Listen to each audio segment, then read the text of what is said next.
In today's video, I'm going to teach you how to compose or reply to an email in Outlook and give it that extra pop by highlighting text. Highlighting can be a great way to emphasize important points or just make your message stand out a little more. So, whether you're trying to catch someone's attention or just want to make your email a bit more vibrant, I'm here to guide you through it. Let's start with composing or replying to your email. Once you're in Outlook, go ahead and either open a new email to start composing one or open an existing email where you want to reply. In the email window, you'll see a blank canvas where you can start typing your message, or if you're responding to someone, where their email content has likely populated. As you type, or if you're responding to a point in the email, you might find certain sections of text that you want to draw extra attention to. This is where highlighting comes in handy. Simply use your mouse or touchpad to click and drag over the text you want to highlight. Make sure you have selected the exact portion that you need to stand out. Sometimes it helps to double check that you've got the correct text selected before moving forward.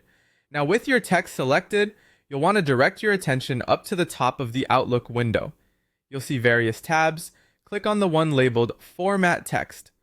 This tab is packed with tools and options that help you modify and style your text to ensure that your emails look just how you want them to.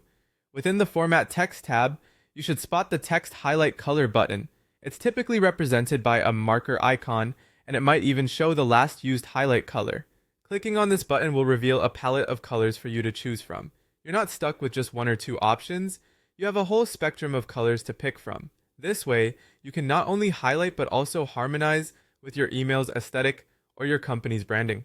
Once the palette is open, take a moment to decide which color will work best for your purposes. If you're highlighting something that requires urgent attention, maybe choose a bold color like red or orange. For something more subtle, a pastel or light shade might be appropriate.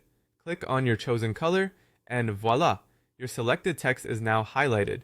And there you have it. Highlighting text in your Outlook emails is a straightforward yet effective way to ensure the important parts of your message don't get overlooked. I hope you found this guide helpful. Thanks for watching, and happy emailing!